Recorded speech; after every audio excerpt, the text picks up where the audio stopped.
Hello and welcome.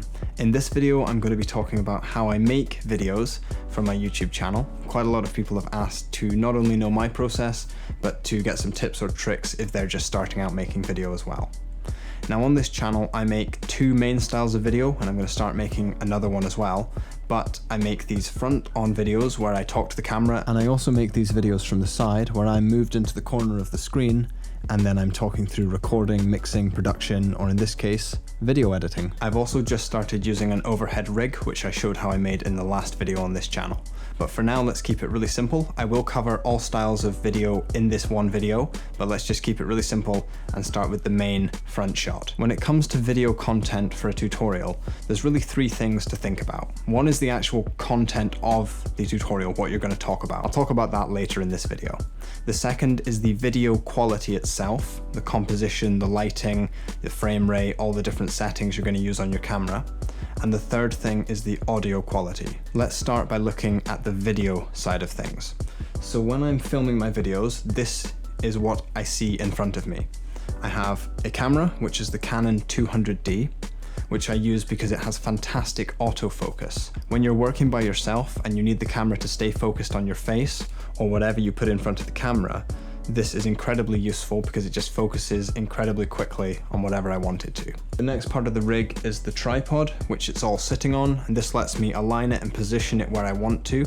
This gives me a lot of flexibility over the angle of the shot. It's really important that you can make fine adjustments to a shot because there's nothing worse than a shot being slightly out of alignment or just ever so slightly tilted.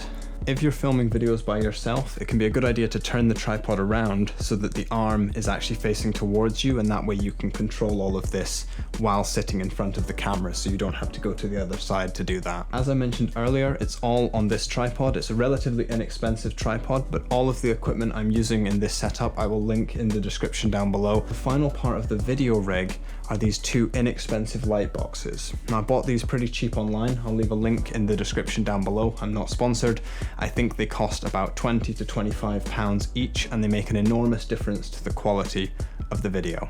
If I turn the light boxes off, you can see that all of a sudden we have some really cinematic dark lighting, and this would be no good for a tutorial. And I could try and change my camera settings to try and brighten this up a little bit, or I could try brightening it up in post when I'm editing it, but it's always better to just get it right at the source. I made videos for a long time without these light boxes, and I had a much smaller light box, which was fine, but it gave a lot more glare on my face. I've just changed a few of the settings on the camera, and you'll probably notice that there's a lot less shine or glare on my face, and there's more definition between me and the background wall. And this is why it's important to slowly learn the settings on your camera. When you're just starting out, it can be good to just put it in automatic mode, and I find that on the Canon 200D that works quite well, but I typically keep it in manual mode just so that I can change whatever I like. As for what frame rate to record in, I typically record in 60 frames per second, and this is not for any particular reason. I've tried all the different frame rates, and when I use 60, a lot of people commented saying that my videos seem to just randomly improve in quality,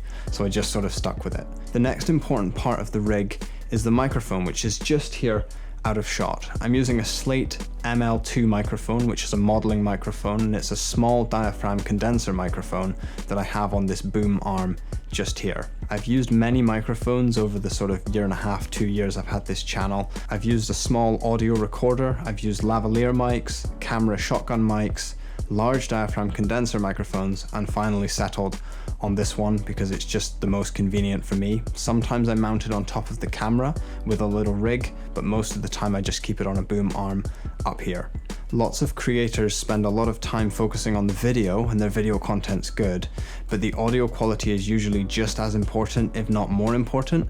And if I just swap to the camera audio right now, you'll notice that it sounds very unpleasant. There's a lot of room noise, hiss, static, and it's just incredibly unpleasant. And even if you try to denoise it, it doesn't usually work very well. And if I switch back to the good audio again, you'll notice that the video becomes an awful lot more pleasant and just enjoyable to listen to. And if I put some background music underneath it, it's all good. Quickly going back to the microphone, it's connected to my audio interface, and I'm using an XLR cable that goes into one side of the microphone and the other end goes into my audio interface. I power it up, I set the gain right, and then sometimes I apply a filter to roll off the low frequencies. What program do I use to record the audio? I use pretty much anything. I like using Audacity because it's free, but sometimes I just record straight into FL Studio or Studio One. I'll talk more about editing the video and syncing all of this audio and video together a little bit later in this video, but for now let's look at how I do the side-on videos where I'm talking through the software. So when it comes to the side-on videos, it's a little bit more complicated, but it's not too complicated. So let's just start with the video again. I have the camera mounted on this two-part arm. It's the same arm that I use for my overhead videos. I used to use a tripod, but getting the tripod into this sort of cramped corner was really, really difficult. This arm gives me a lot of flexibility to move this camera wherever I want, and it's also great for live streaming. As for the camera itself, it's set up with similar settings to before, but I have this small video light on the top that helps illuminate the shot and my face and keeps everything bright and clean looking. For the audio, I use the same microphone, but I have it set up on a stand just in front of me on the desk, and I also use this pop filter to prevent any plosive sounds from hitting the microphone. Without the pop filter, all of these pops and sort of P and B sounds just blow out the microphone. It's not very pleasant to listen to. Where things get a little bit different is that the microphone audio is no longer going into my audio interface. It's actually going into this box, which is my new Tascam audio recorder.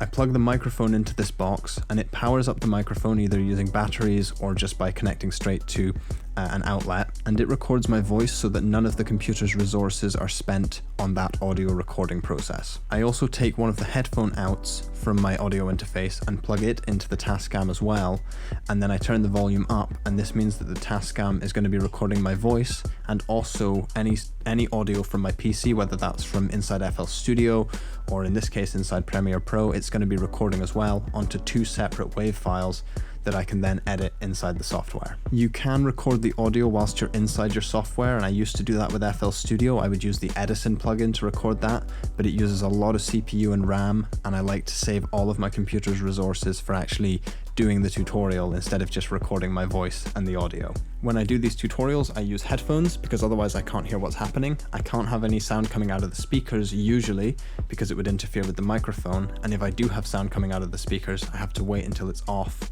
before I can talk. The final part of the puzzle with these side-on videos is how you actually record your screen. So I use a software called OBS, which is this here, and you're seeing my screen inside another one, and I use this to record my screen. So you can set up different displays and window captures, and you can also use it to record the audio if you want to. I've experimented with that. Sometimes I get good results. I also use this software for live streaming. It's free. I'll leave a link in the description down below. Many professionals trust it and rely on it. You just have to tweak the settings a little bit, but there's loads of tutorials showing you how to get up and running with that software. Everyone who's watching the videos can see in quite high quality what's happening on my screen. They can also hear precisely what I hear. They're not hearing a mono version or a downgraded version. They're hearing exactly what I hear. So in this case, which I use because it has fantastic autofocus. When you're working by yourself and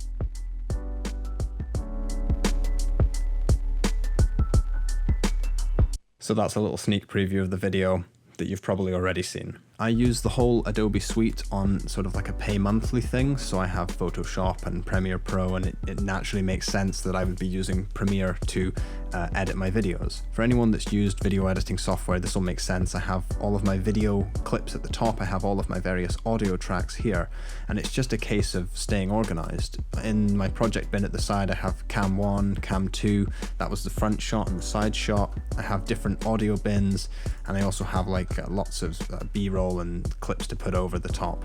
And usually I just have one main row of footage, another row for the second cam, and I just cut between it where I need to, and then I overlay extra footage on the top. And then I also add in little chapters and markers. So I said add slate footage here, so I know that I had to put in some footage of the microphone over what I was saying. Sometimes it's a little bit of a pain to line up all the audio, but Premiere Pro does actually have tools in it which auto aligns everything for you and keeps it all in time. You can see if I zoom in on the WAV files, all the peaks and everything seem like they're pretty much in time. Often when I'm doing a video where I need to be in the corner, you just sort of take a clip and then you can just reduce its size and just move it into the corner, just like this.